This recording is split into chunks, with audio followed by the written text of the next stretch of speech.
Hello and very good morning India. कैसे हैं आप सब लोग। तो एक बार फिर से स्पोकन इंग्लिश की 35th डे में आपका स्वागत है। 35वें दिन की तरफ चलते हैं। तो देखिए, आज की वीडियो में टेंस को कंटिन्यू करेंगे। पिछली वीडियो में आपने देखा कि टेंस में हमने क्या पढ़ा था। प्रेजेंट परफेक्ट टेंस को कंप्लीट कर लिया था, यूज ऑफ हैज़ हैव, और उस पर सेंटेंस बनाना भी आपने सीख लिया था। जैसे मैं गया हूँ, मैंने आपसे बात किया है, वे लोग जा चुके हैं, वे लोग आए हैं, वे लोग वहाँ बैठे हैं।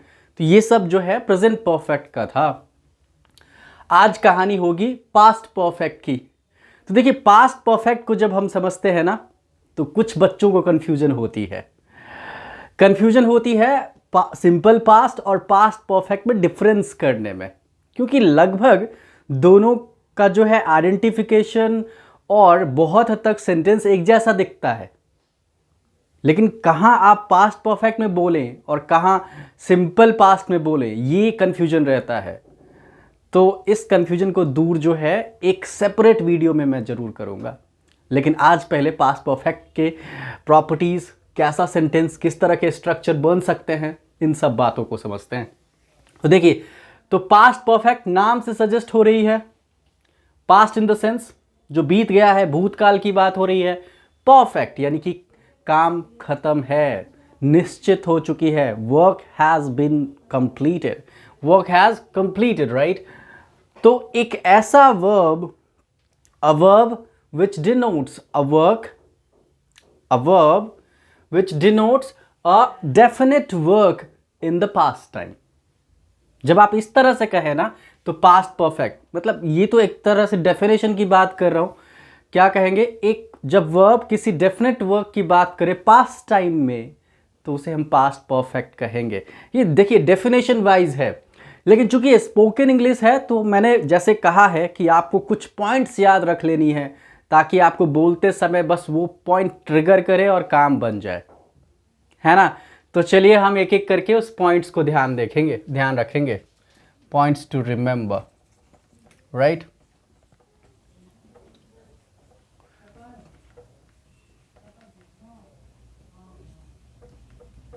तो पॉइंट्स टू रिमेंबर में फर्स्ट पॉइंट की बात करें तो what we need to remember, point number 1 जो हमें ध्यान रखना है, तो इसमें हेल्पिंग वर्ब कौन सा सर, विच हेल्पिंग वर्ब, बहुत क्लियरली पता है। इसमें आपको यूज करनी है हैड का, ठीक है, had as a helping verb, right. आप हेल्पिंग वर्ब कहिए या फिर ऑक्सिलरी कहिए, बात एक ही है। पॉइंट नंबर 2 की बात करें, if we talk about the second point, तो यहां पे क्या कह सकते हैं सर। सेकेंड पॉइंट में अब देखिए, हेल्पिंग वर्ब तो हो गया हैड, लेकिन जो मेन वर्ब होता है वो आपको थर्ड फॉर्म यूज करनी है। कौन सा फॉर्म यूज करनी है, वैसे भी आपको बता दूं, जैसे हमने कॉन्टिन्यूअस वाले केस में आईएनजी फॉर्म यूज कर रहे थे, चाहे वो प्रेजेंट हो, पास्ट हो या फिर फ्यूचर हो। सिमिलरली परफेक्ट वाले केस में फिर थर्ड फॉर्म यूज करना हो, चाहे प्रेजेंट, पास्ट या फिर फ्यूचर हो। क्लियर हो रही है ये बात। आपको वर्ब का थर्ड फॉर्म यूज करना है, जिसको हम लोग पार्टिसिपल फॉर्म भी कहते हैं, right. Let's write it here, V3। अब V3 वर्ब को यदि आपको चेंज करने में प्रॉब्लम आ रही है, सेकेंड फॉर्म कैसे, थर्ड फॉर्म कैसे, तो उसके लिए भी थोड़ा सा वेट कर लीजिए। मैं उसके लिए भी एक सेपरेट वीडियो लेके आऊँगा कि कैसे आप different form of verbs easily convert कर सकते हैं। कुछ तो रेगुलर होता है, जिसमें यदि कोई वर्ब ई से लास्ट करे तो डी ऐड करिए, या फिर ई से ना करे तो ई डी ऐड कर दीजिए, रेगुलर होता है। कुछ ऐसे होता है इर्रेगुलर, जहाँ पे कोई रूल काम नहीं करता है, वहाँ पे आपको जनरली लर्न रखना होता है। जैसे गो का वेंट हो गया सेकेंड फॉर्म, गॉन हो गया थर्ड फॉर्म, यहाँ पे कोई रूल नहीं, ठीक है। तो इस तरह से उसके लिए हम सेपरेट वीडियो लेके आएंगे, आप लोग बस बने रहिए। और जो लोग इस वीडियो को पहली बार देख रहे हैं, फर्स्ट टाइम मेरे चैनल पे हैं, please do subscribe, share and like, okay. तो थर्ड फॉर्म की बात कर रहा हूं, main verb. Okay, moving towards the third point. अब इतनी बात तो हो गई, मेन वर्ब हेल्पिंग वर्ब की कहानी खत्म। नेक्स्ट जो अब वो याद रखने की जरूरत है कि आइडेंटिफाई कैसे करें। हिंदी सेंटेंस जब देखें तो उसके एंड में क्या होना चाहिए, क्या देखें तो हम समझ जाएंगे कि ये पास्ट परफेक्ट की कहानी है। तो देखिए आप हिंदी में, इन हिंदी आप क्या देखें, लेट्स सी दैट। जैसे प्रेजेंट परफेक्ट में आप चुका है देखे थे, चुका है, या फिर आकार है, गया है ना, या फिर लिया है, दिया है, ऐसे। तो वैसे ही यहां पे है के बदले में था लगा दीजिए, बस सब कुछ सेम है ना। चुका था, चुका था, आकार था, ठीक है, लिया था। इस तरह से आपका एंड हो सकता है हिंदी सेंटेंस में, इस तरह से एंड हो सकता है। चुका था, आकार था, लिया था। क्लियर हो रही है बात, है ना। मैं गया था, उसने मुझे बुलाया था, क्या आपने कुछ देखा था। देख लीजिए सबके एंड में क्या आ रहा है। तो ये थर्ड पॉइंट हो गई। अब देखिए फोर्थ पॉइंट जो है आपका यूज है, यूज ऑफ हैड की बात कर रहा हूं। वैसे यदि आपने इससे पिछले वीडियो को देखा होगा, मेरे स्पोकन इंग्लिश की प्लेलिस्ट यदि आप देखे होंगे, तो उसमें मैंने सिंपल सेंटेंस जो किया था हम लोगों ने पास्ट टाइम में, जिसमें कैटेगरी सेकंड की बात कर रहा हूं, जिसमें हैड का यूज हम लोग कर रहे थे, तो हैड का यूज उसमें क्लियरली बताया था। क्योंकि ये सिंगल हेल्पिंग वर्ब है इस टेंस में, तो कुछ सोचने की जरूरत है नहीं, कहीं भी लगा दीजिए। कहीं भी इन द सेंस वहां पे कोई रेस्ट्रिक्शन नहीं है, आप आई के साथ भी, ही के साथ भी, one name, more than one name, you, we, they, सब के साथ। तो यूज ऑफ हैड में क्या करेंगे, विद ऑल, राइट। कंफ्यूजन है। Helping verb had, main verb third form, चुका था, आकार था, लिया था। In Hindi sentence we need to see that, and use of had में विद ऑल। बात क्लियर है, यहां तक समझ आ रही है। अब कहानी, इतनी पॉइंट्स तो हमें समझ आ गई, यही मेन पॉइंट्स होते हैं जो हमें याद रखने की जरूरत है। अब यदि हम पॉजिटिव का स्ट्रक्चर देखें, if we see the positive sentence या फिर अफर्मेटिव सेंटेंस के स्ट्रक्चर, तो ध्यान से देखिए क्या स्ट्रक्चर क्या निकल के आएगा। तो आपको पहले सब्जेक्ट डाल देनी है, फिर उसके बाद हैड का यूज करना है, फिर उसके बाद वर्ब का थर्ड फॉर्म, फिर उसके बाद ऑब्जेक्ट। यही है। और लास्ट में क्या, चुका था, आकार था, या फिर लिया था। बहुत सारे हो सकते हैं, लिया था, दी थी, दे कुछ भी। अब एग्जाम्पल देखिएगा, जैसे सिंपल सेंटेंस से लेते हैं। उसने आपको आमंत्रित किया था, आमंत्रित किया था। तो इसको कैसे बनाए sir, how to convert it, simple. उसने, देखिए सब्जेक्ट कौन सा है यहाँ पे, किसने किया था सर, उसने ही तो किया था। तो उसने का दे दीजिए, उसने को क्या लिख सकते हैं, ही लिख सकते हैं, ही। अब हैड तो लगाना ही है आपको, ये तो कंपलसरी है, ही हैड। फिर वर्ब कौन सा है, आमंत्रित करना, आमंत्रित करना मतलब इनवाइट। तो he had invited, he had invited. आपको, किसको किया था, आपको, he had invited you, he had invited you. समझ पा रहे हैं, क्लियर हो रही है ये बात। यस। यदि हम एक और देखें, if we see one more sentence on this.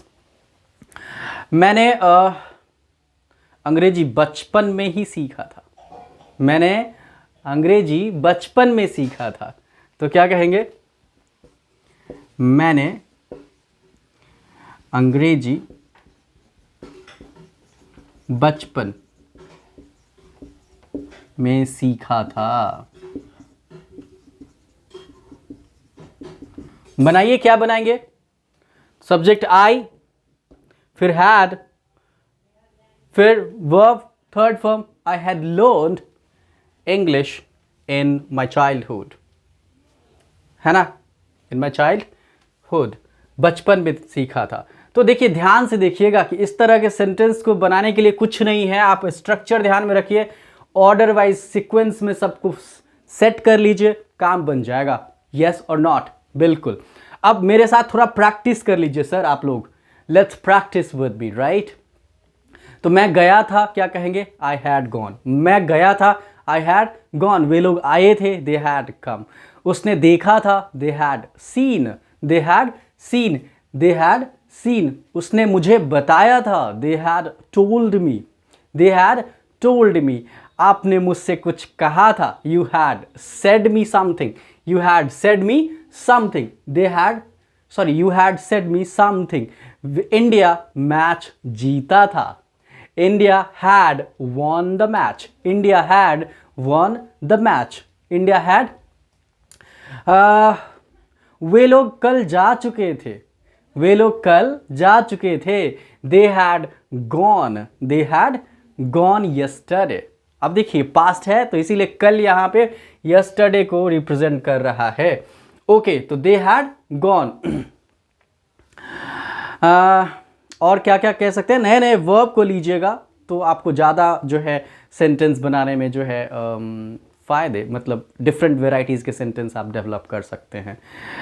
तो मैंने आपको आमंत्रित किया था, आई हैड इन्वाइटेड यू। उसने आपसे कुछ कहा था, he had said you something, he had said you something. मैंने इस प्रश्न को बनाया था, I had solve this question, I had solve this question. देख पा रहे हैं आप? तो ये पॉजिटिव के लिए हो गया, अफर्मेटिव। आगे चलें, इसके बाद हमें इंटेरोगेटिव, नेगेटिव, क्वेश्चन वाला, WH क्वेश्चन फैमिली, इन सब को देख लेना है एक एक करके। Okay, let's begin with that part. Okay, तो चलिए फिर इंटेरोगेटिव की तरफ मूव करते हैं। तो इंटेरोगेटिव में देखिए स्ट्रक्चर कैसा हो सकता है, can be like this one, right. आपको पहले हेल्पिंग वर्ब लगानी होती है, फिर सब्जेक्ट डालना होता है, फिर आपको वर्ब थर्ड, फिर आपको ऑब्जेक्ट, फिर लास्ट में क्वेश्चन मार्क जरूर लगाना होता है। प्रश्नवाचक साइन तो जरूर डालना होगा आपको। सो दिस इज, जब भी इंटेरोगेटिव बनाते हैं ना तो आपको हेल्पिंग वर्ब का यूज पहले कर देना है, सब्जेक्ट से पहले, काम बन जाएगा। लेकिन एक और इंटरेस्टिंग बात, ये जो क्वेश्चन है ये यस नो क्वेश्चन है, मतलब इसका जवाब या तो आप हाँ में दे सकते हैं या फिर ना में दे सकते हैं। जैसे कोई पूछे आपसे, क्या आपने मेरी किताब देखी है, प्रेजेंट में हो गया, या क्या आपने मेरी किताब देखा था, है ना। तो देखा था क्या, तो इसका जवाब क्या देंगे आप, हाँ या फिर नहीं, है ना। हाँ देखा था या फिर नहीं देखा था। तो इसके इस तरह के सेंटेंस, इस तरह के क्वेश्चन को आप यस नो ही कहते हैं, यस नो क्वेश्चंस। इसमें ये जनरली है, जनरली क्या, ये हेल्पिंग वर्ब से स्टार्ट होती है, ठीक है। और जो दूसरी कैटेगरी की क्वेश्चन है जो WH फैमिली से स्टार्ट होती है, उसका जवाब यस नो में नहीं देते हैं आप, किस में देते हैं, उसका जवाब जो है एक्सप्लेन करना होता है आपको, you need to write some answer for that या फिर से something for that one, right. तो देखिए ये हो गया हिंदी क्लास में, फिर से वही, चुका था या फिर आकार था या फिर लिया था, राइट। क्वेश्चन मार्क तो आपको डालना ही डालना है।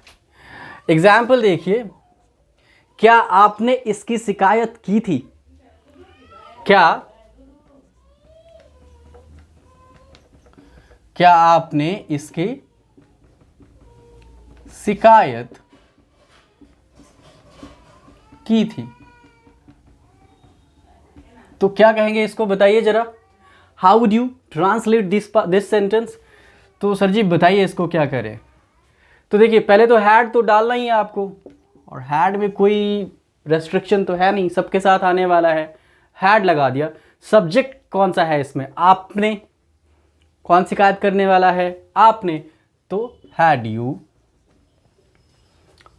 अब यहां पे वर्ब कौन सा है, शिकायत करना, शिकायत करना को क्या कहते हैं, कंप्लेन, राइट। तो कंप्लेन का थर्ड फॉर्म बना दीजिए, had you complained,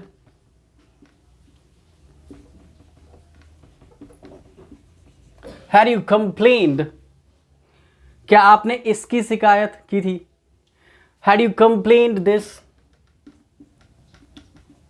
complained this, इसकी। समझ पा रहे हैं आप? इस तरह से आप सेंटेंस को कन्वर्ट कर सकते हैं। तो जरा मेरे साथ फिर से प्रैक्टिस कर लेते हैं। मैं गया था तो क्या कहेंगे? I had gone. क्या मैं गया था? Had I gone, had I gone, had I gone. मैंने ये मैच देखा था, I had seen this match, I had seen this match. क्या आपने ये मैच देखा था? Had you seen this match, had you seen this match.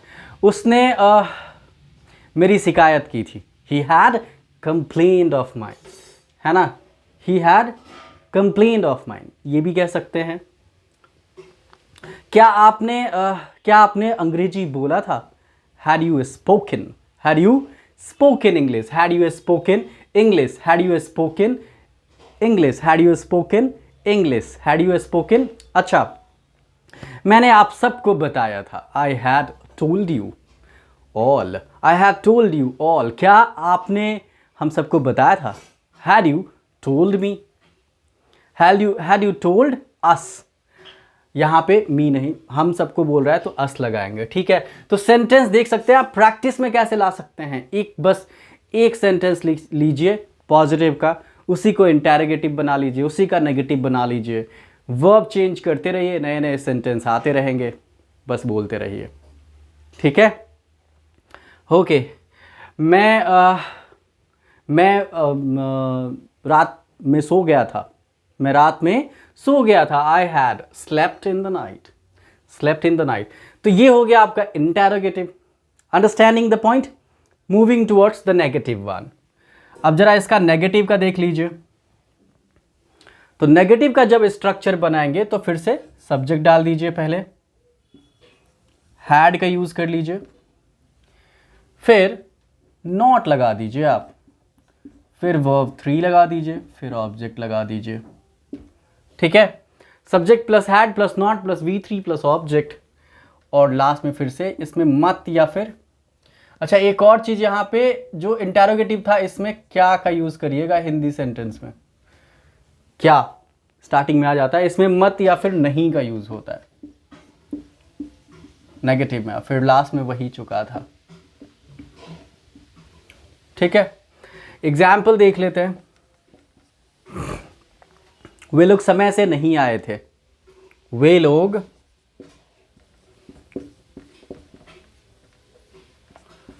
समय से नहीं आए थे, तो क्या बनाएंगे? They had not, they had not. और यहां पे वर्ब कौन सा है? आना, तो they had not come in time, समय से इन टाइम, राइट? समय से in time, they had not come. Come का V3 जो है कम ही होता है, कम, केम, कम, याद रखिएगा। ओके, तो दे हैड नॉट कम, तो मैंने अंग्रेजी बोला था, आई हैड स्पोकन इंग्लिश। क्या मैंने अंग्रेजी बोला था? Had I spoken English. मैंने अंग्रेजी नहीं बोला था, I had not spoken English, I had not spoken English. मैंने खाया था, आई हैड ईटन। मैंने खाया था, आई हैड ईटन। क्या मैंने खाया था? Had I eaten. मैंने खाना नहीं खाया था, I had not eaten food, I had not eaten food. क्या आपने उसे देखा था? Had you seen him, had you seen him. मैंने उसे नहीं देखा था, I had not seen him. क्या आप वहां गए थे? Had you gone there. मैं वहां नहीं गया था, I had not gone there, I had not gone there. हम लोगों ने काफी कोशिश की थी, we had tried a lot, we had tried a lot. हम लोगों ने बिल्कुल भी कोशिश नहीं की थी, we had not tried at all, we had not tried at all. तो देख सकते हैं आप किस तरह से प्रैक्टिस कर सकते हैं इन सारे स्ट्रक्चर्स पे, ठीक है? नेगेटिव की कहानी डन। अब चलते हैं WH फैमिली की तरह। तो WH फैमिली वाला यदि आपको सेंटेंस बनाना हो जिसमें WH वर्ड्स क्वेश्चन के जो होते हैं वो यूज करना है, what, which, when, how, where, है ना? How long, how far, who, ये सब जो सेंटेंस मतलब वर्ड है डब्ल्यू जिससे क्वेश्चन बनता है, उस तरह का कैसे बना सकते हैं? कैसे बना सकते हैं? कुछ नहीं करना आपको, इंटेरोगेटिव का जो स्ट्रक्चर है उसी में पहले आप WH वर्ड को ऐड कर दीजिए, बाकी सब कुछ सेम रखना है, राइट? तो WH वर्ड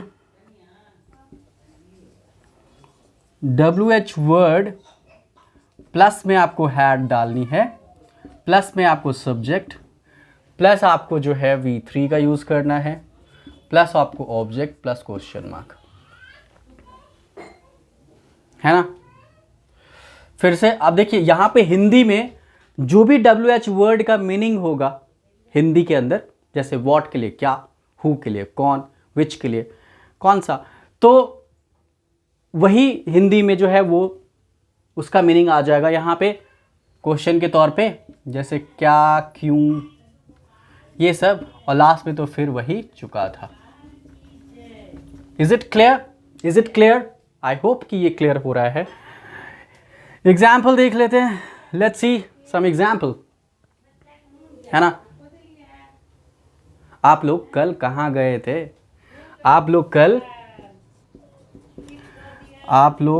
कल कहाँ गए थे?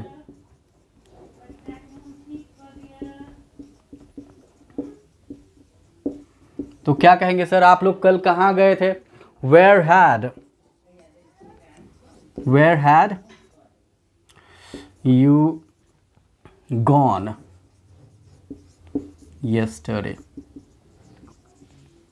देख पा रहे हैं आप? सेंटेंस क्वेश्चन मार्क लगा दीजिए। Where had you gone yesterday? Where लगा दिया, है ना? कल आप कितनी बार चाय पी थी? कल आप कितनी बार चाय पी थी? तो कितनी बार जब कहते हैं तो how often had you taken tea? How often had you taken tea yesterday? How often had you taken tea yesterday? तो इस तरह से आपने कौन सा फोन लिया था? आपने कौन सा फोन लिया था? Which phone had you bought? लिया था मतलब खरीदने की बात हो रही है ना, इसीलिए bought। ठीक है, देख पा रहे हैं आप? तो मैं गया था, I had gone। क्या मैं गया था? Had I gone। मैं नहीं गया था, I had not gone। क्या मैं नहीं गया था? Had I not gone। या फिर मैं कहाँ गया था? Where had I gone। मैं क्यों गया था? Why had I gone। मैं कैसे गया था? How had I gone। Understanding? I had gone, had I gone, I hadn't, I had not gone, या फिर I hadn't gone। फिर where had I gone, right? मैंने आपसे कहा था I had said you। क्या मैंने आपसे कहा था? Had I said you। मैंने आपसे नहीं कहा था, I hadn't said you। क्या मैंने आपसे नहीं कहा था? Had I not said you। So this is how you can build a practice। मतलब इंटेंस प्रैक्टिस आप कर सकते हैं बहुत ही फोकस्ड वे में और बहुत ही स्पीड करके। जितना स्पीड लाएंगे उतना फ्लुएंट होते जाएंगे आप। ठीक है, तो चलिए प्रैक्टिस करते रहिए, सेंटेंस बनाइए और बोलिए सर। ये तो हो गई आपकी पास्ट परफेक्ट टेंस की कहानी।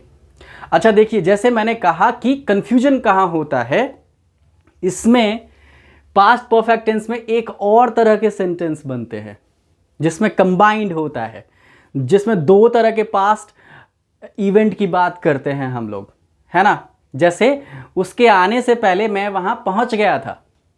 अब देखिए दो तरह के वाक्य है ना, तो जब ऐसा सेंटेंस बोलते हैं जिसमें दो पास्ट इवेंट की बात हो रही है, तो जो काम पहले खत्म हुआ, the work which has finished first, उसमें हम लोग पास्ट परफेक्ट का यूज करेंगे। उसके आने से पहले मैं वहां पहुंच गया था, I had reached there before he came. Before he, और जो सेकेंड वाला था ना, सेकेंड सेंटेंस, उसमें सिंपल पास्ट का यूज करना है। तो इस सेंटेंस को भी थोड़ा समझ लेते हैं, समझ लें। या फिर मैंने सोचा है कि इस सेंटेंस को भी, और जो डिफरेंस वाला पार्ट है कि सिंपल पास्ट और पास्ट परफेक्ट टेंस, इसमें कैसे डिफरेंस करें, ये भी समझने की जरूरत है। यस और नॉट, बिल्कुल। तो इस दोनों के लिए जो है एक नए वीडियो के साथ मैं जरूर आऊँगा। तब तक आप सब लोग मेरे साथ बने रहिए और मेरे चैनल को सब्सक्राइब करना नहीं भूलिएगा। That is all for the day. मिलते हैं एक और नए वीडियो के साथ। Thank you, bye bye.